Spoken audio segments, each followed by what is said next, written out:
This week we studied about the Israelites wandering in the desert after they had crossed the Red Sea. The Bible story told us how they wandered in the desert for 3 days without any water. And then they came up on Marah, where the water was bitter and they couldn't drink it. So Moses prayed to God, and God showed Moses a piece of wood. He threw it in the water, and the water became sweet. The main point for today's lesson was that God is my provider. We want these children to understand that that God has promised to provide for our needs, and sometimes we don't even know how it's going to happen.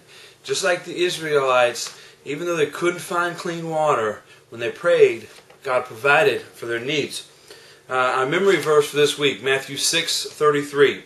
But seek first His kingdom, His righteousness, and all these things will be given to you as well. In the verses before this one, it talks about how we shouldn't worry about what we're going to eat or drink or what we're going to wear, but that if we seek His kingdom first, if we seek God, then He'll provide for all of those needs. Now for our family activity. I want you guys to do a prayer journal, okay? Find a notebook of some sort. This can be a composition book. It can be a spiral notebook. Anything you want to use. Many of us have these lying around the house anyway. You may have to tear the first few pages out. But I want to turn this into a praise journal. And what we're going to do is use this to document anytime God blesses us. Okay? If you have a special story about how God provided for your needs in an unexpected way or in a big way, then start your praise journal by telling your child that story and then write it in the journal. If you don't have a story like that, then take your child and walk them around your house and point at the many different things that they have because of how God has provided for you. This could be things like your kids' toys, food, television, cars, even your home or their clothes. Remind your child that all of these things you have because God provided them for you.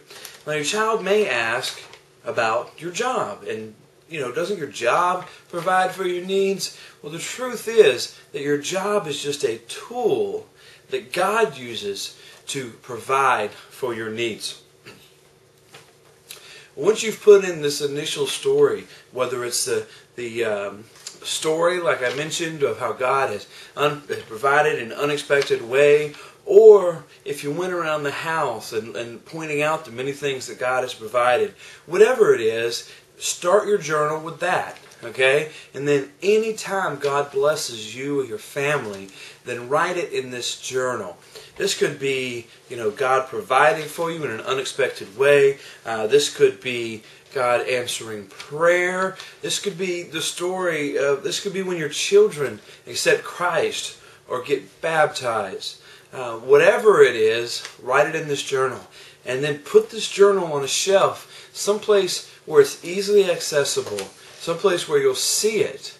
And every now and then, take it out and read through the stories that you've written in there. This will help your child to remember that God is our provider and that God has promised to meet our needs. And it can also help you to remember the same thing.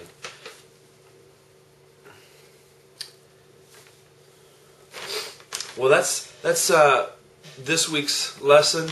You're going to notice on your family devotional that I have the passage that the Bible story came from. I encourage you to sit down with your kids and read that passage and talk about it. Some of the questions that we asked them today were, what are some ways that God has provided for you at home or at school or at church?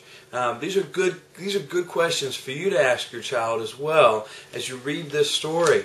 We asked them how they thought the Israelites may have felt after they wandered in the desert for 3 days without any water. And obviously the kids' first response was they were thirsty. And that's true. But I believe they were also probably frightened. Because at that point, they may have been convinced that they were going to die. And the truth is, they may have without fresh water. So, read the Bible story with them, do the family activity, help them to memorize their verse, and then sign the sheet and bring it and send it back with them next week. A couple more quick things. This coming Saturday is our VBS block party. We'll be playing some of the games from VBS, and we're going to set up an Old West style shooting gallery using paintball guns. I think the kids are going to have an awful lot of fun doing this. Also, a week from tomorrow starts our VBS. You should have information about that on your blue sheet. If you have any questions about that, you can email me at mattnorman@therockside.org. That's all for today, and we'll see you next week.